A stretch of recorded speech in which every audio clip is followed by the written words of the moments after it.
अगर आपको चश्मा है तो चश्मा कैसे उतरवाएं, कौन सी टेक्निक यूज करें और कब करें। I am doctor Varun Gogia. I am the director of I clinics advance I care group of I hospitals. सबसे इम्पॉर्टेंट पहली चीज़ आपको देखनी है कि आपका नंबर स्टेबल हो गया है कि नहीं हो गया। अगर आपका चश्मे का नंबर 6 महीने पहले 5 था और आज 5.5 या 5.5 हो गया है तो that is considered as a progressive power. हमें इसमें सोचना भी नहीं है कि मेरे को चश्मा उतराने का प्रोसीजर कराना है। First of all we follow, वैसे internationally it is being followed कि 1 साल से ज़्यादा अगर नंबर स्टेबल रहता है तभी चश्मा उतरवाने का कोई प्रोसीजर करा सकते हैं। But in this world of computers and more of screen usages, what we follow at our center is if a patient is less than 25 years of age, generally we follow कि 1 साल से stability होनी चाहिए। If patient is more than 25 years of age, then we don't wait for stability at our center. But international criteria is that 1 साल तक power stable रहनी चाहिए। अब power stable हो गई आपकी, अब क्या करें? तो चश्मा उतारने के बहुत सारे तरीके हैं, बहुत सारी अवेलेबल टेक्निक्स हैं, टेक्नोलॉजीज़ हैं, बट सब कुछ डिपेंड करता है आपकी आई हेल्थ के ऊपर। आँख की हेल्थ, आँख में कितना पावर है, उसका कॉर्निया कैसा है, रेटिना कैसा है, आपकी एज क्या है, इन सब के ऊपर डिसीजन लेते हैं कि what procedure would be good for you. हम लेज़र सर्जरीज़ को 3 तरीके से क्लासीफाई करते हैं। लेज़र सर्जरीज़ जनरली 6 या 7 पावर तक करी जा सकती हैं, उसके ऊपर हम लेज़र प्रोसीजर्स प्रेफर नहीं करते। लेज़र सर्जरीज़ कॉर्निया पे काम करती हैं। कॉर्निया आँख का सबसे अगला भाग होता है which is transparent in nature, तो इसकी शेप चेंज कर देते हैं हम लेज़र से। तो -6 से -7 तक जितने भी पावर्स हैं वो सारी मोस्टली है वुड से 90 to 95% केसेस में लेज़र विजन करेक्शन हो जाता है। तो द लेज़र विजन करेक्शन पिछले 40 साल से हो रहा है and technology has been advancing day by day. So इसमें 3 तरीके से लेज़र विजन करेक्शन होता है जो कि हम करते हैं और we have all these techniques with a good experience. सबसे पहले सरफेस एब्लेशन आता है। सरफेस एब्लेशन मतलब सरफेस को हम थोड़ा सा क्लीन करके लेज़र कर देते हैं, इसकी शेप चेंज कर देते हैं, जिसको हम PRK या ट्रांस PRK बोलते हैं। PRK मीन्स के मैनुअल तरीके से एब्लेशन हुआ है। एब्लेशन मीन्स बर्न करना या चेंज करना शेप को। और दूसरा होता है ट्रांस PRK या जिसको एपिकंटूरा बोलते हैं, जिसमें हम रोबोटिक तरीके से सरफेस की शेप चेंज करते हैं जिससे पावर करेक्शन हो जाती है। बताने के लिए मैं बता दूं कि हमारी आई में 2 लेंसेज होते हैं, 2 चीज़ें होते हैं जो लेंस का काम करती है। एक कॉर्निया 40 डायप्टर्स का काम करता है एंड दूसरा इज लेंस, नेचुरल लेंस, जो 20 डायप्टर्स तक का काम करता है। तो पूरी आई की जो पावर है 60 डायप्टर्स के आसपास होती है। तो हम लेज़र विजन करेक्शन से ये जो 40 पावर है इसके साथ प्ले करते हैं। We can increase it to more to 45, we can reduce it to 34। तो किसी का -5, -6 पावर है तो इसको हम 35 कर देते हैं। 40 को we bring it down to 35। किसी का प्लस का पावर है तो हम इसको 40 की जगह 45 कर देते हैं।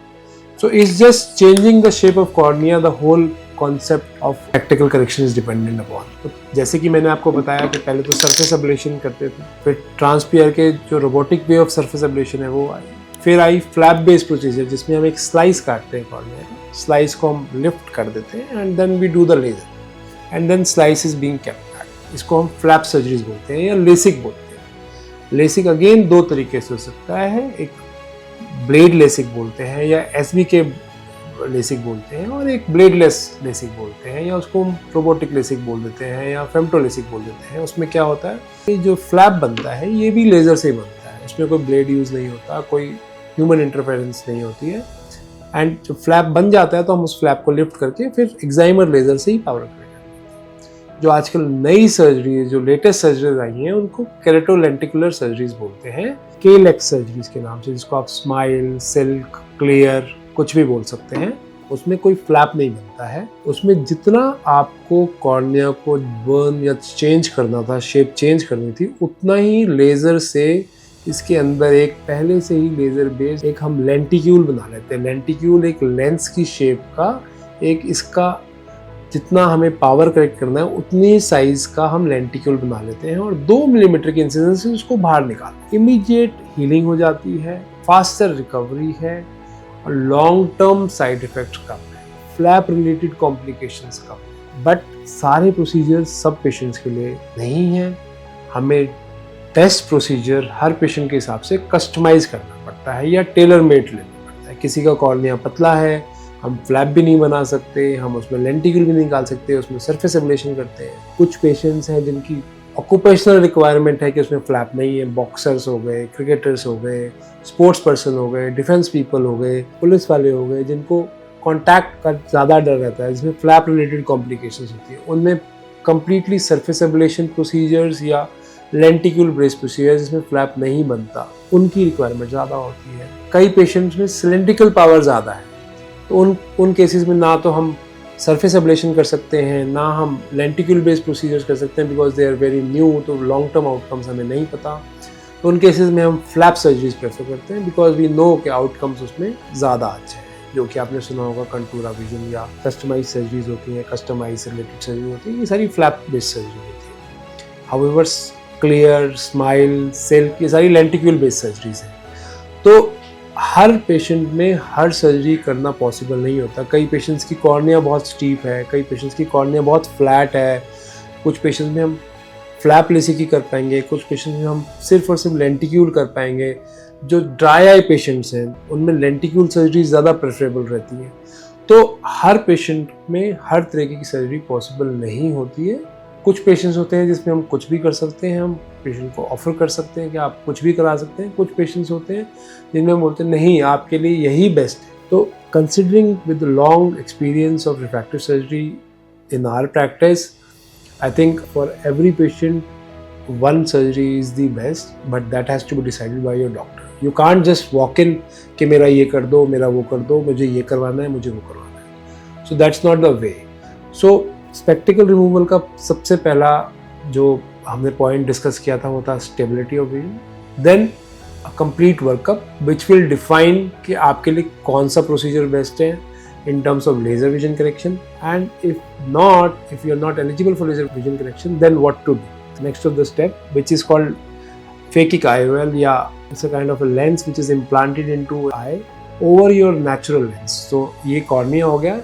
सपोज कॉर्निया थिन है या कॉर्निया abnormal है या कॉर्निया की शेप बहुत abnormal है या लॉन्ग टर्म में कॉर्निया की बायोमैकेनिक्स कितनी वीक है कि हम इसको अगर थोड़ा सा शेप चेंज करेंगे तो लॉन्ग टर्म में हमें दिक्कत क्रिएट कर सकती है, तो हम इसको टच ही नहीं करते। या आपकी ड्राइनेस बहुत ज़्यादा है या आपका नंबर इतना ज़्यादा है कि हम कॉर्निया को कितना भी चेंज कर लें आपकी पावर पूरी करेक्ट नहीं हो पाएगी, तो we don't touch it and we call it a cornea sparing surgery. I am a huge fan of spare the cornea campaign.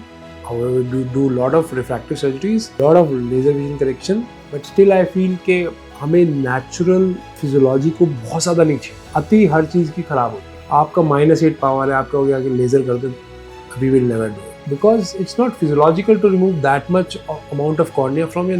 भगवान ने कुछ दिया है इसको, कुछ थिकनेस दी है, उसका कोई मीनिंग होगा ना। So we can't just play around के यार जितना ही पावर है इससे करेक्ट कर दो। That's not the way of doing it. So here we follow strict protocols so that we are able to provide the best of the outcomes without any short term or long term complications. तो अगर हम किसी भी वजह से laser vision correction नहीं कर पा रहे हैं तो we move on to the next step which is called phakic IOL implantation, जो कि कई सारी कंपनीज हैं, इंडियन बेस्ड कंपनीज भी हैं। The lenses are imported also from US। तो इसमें क्या होता है, जैसे हम चश्मा यहाँ पहनते हैं आँख से, which is little far from the eye, it's called vertex distance, 12 millimetre दूर पहनते हैं। कुछ पेशेंट्स कॉन्टैक्ट लेंसेज पहनते हैं which are one over the cornea. We just place this lens, this kind of lens inside the eye, just over the natural lens. So phakic IOL मतलब एक हमारा natural lens already है, उसके ऊपर हमने एक और लेंस डाल दिया।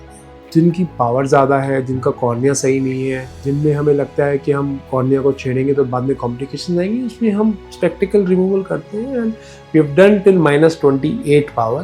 These lenses can be customised and place inside your eye within 3 to 4 minutes per eye takes and you are good to go for your work in next 4 to 5 days। तो long term I think it's been 17 years of our experience for this kind of surgery. In fact, I have 2 sisters. Both of them have been implanted with these phakic lenses and they are doing really good. तो ऐसा नहीं है कि इसका कोई complications long term बहुत ज़्यादा है या कुछ है। पेशेंट्स जो थोड़े यंगर एज पे होते हैं और जिनकी पावर बहुत ज़्यादा होती है, उनमें तो वी प्रेफर दीज लेंसेज। एक तो जितनी ज़्यादा पावर होती है उतना फोकसिंग इश्यूज होते हैं, तो these lenses have little bit of magnification, तो चीज़ें थोड़ी सी बड़ी हो जाती हैं, तो फोकस ऑफ विजन बहुत अच्छा हो जाता है। पेशेंट विद -13 -14 उनको छोटी चीज़ दिखती ही नहीं है। For them these phakic lenses या ICLs बोलते हैं इनको, they are very very good. Long term implications होती हैं, but theoretical we have seen, practically we have never seen. जब आप बड़े हो जाते हैं तो ये लेंस ऐसे ब्लरी हो जाता है, जिसको कैटरेक्ट बोलते हैं, तो फिर ये लेंस भी साथ में निकाल देते हैं, ये ICL या फेकिक लेंस भी निकल जाता है, and then we put a new lens, जहाँ पे पुराना लेंस था वहाँ डाल देते हैं। हमें डरने की जरूरत नहीं है, we have good options to cover up your power. Sometimes very rarely what we see कि ये you are not even fit for this because this requires a minimum space where we can put this। तो अगर वो जगह भी नहीं है तो फिर हम we can go for refractive lens exchange, जिसमें हम ये natural lens निकाल के permanently ये lens डाल।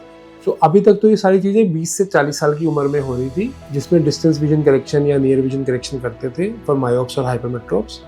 और इन सब प्रोसीजर्स में 40 के बाद आपको रीडिंग के लिए चश्मा लगाना पड़ता है। Distance vision remains corrected through out your life till you get the cataract. But पहले आदमी इंडिपेंडेंट हो जाता था 25 साल पे, अभी करियर बिल्डिंग चल ही रहा होता है। कुछ जो पहले बेसिक सर्जरीज होती थी 20 to 25 में, वो शिफ्ट हो गई 30 to 35 में। 15 से 20 पेशेंट्स अब 40 एंड बियॉन्ड भी आते हैं कि हमें चश्मा उतरवाना है, तो उनके लिए क्या कर सकते हैं। अब 40 के बाद नज़दीक का भी चश्मा आ जाता है, दूर का तो है ही है, नज़दीक का भी आ गया, तो हम सिर्फ लेजर विजन करेक्शन से प्रेफर करते हैं कि एक ही पावर करेक्ट करें। Although we have a presbyopic surgery also in which we can correct distance and near power, which I don't believe again is a physiological thing.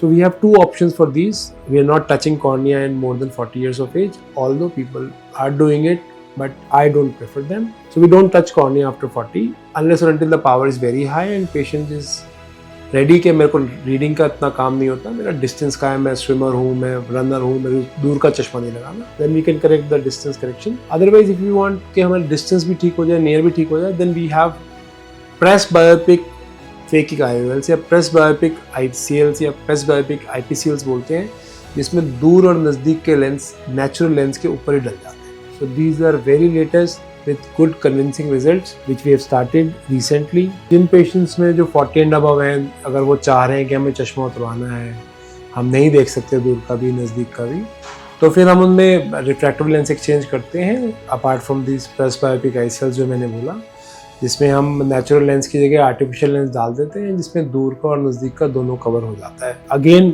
I would say कि हर कोई इस चीज़ के लिए फिट नहीं होता है, हमें एवेल्युएट करना पड़ता है, इसके लिए कंप्लीट वर्कअप होता है। It may take 2 hours. आपको लगेगा तो सही हम फालतू में टेस्ट करी जा रहे हैं, बट हर चीज़ आपके बेनिफिट के लिए ही होती है। पूरी तरह से टेस्ट करने के बाद ही हमें आगे मूव अहेड करना चाहिए। मुझे लगता है कि वो दिन दूर नहीं जब 50% of us would be wearing glasses and उसमें से 25 से 30% लोग हमारे पास सर्जरी के लिए आ रहे होंगे। तो इनोवेशंस चल रही हैं, ट्रीटमेंट चेंजेस, पैराडाइम्स चेंज हो रहे हैं, हम लोग मेहनत कर रहे हैं और आप लोग भी इतनी मेहनत कर रहे हैं चश्मा लगाने के लिए। कोशिश करें कि चश्मा ना लगाना पड़े, उसके लिए we should work hard for that. अगर चश्मा लग गया है और उतरवाना है तो definitely we will try and help you out for that.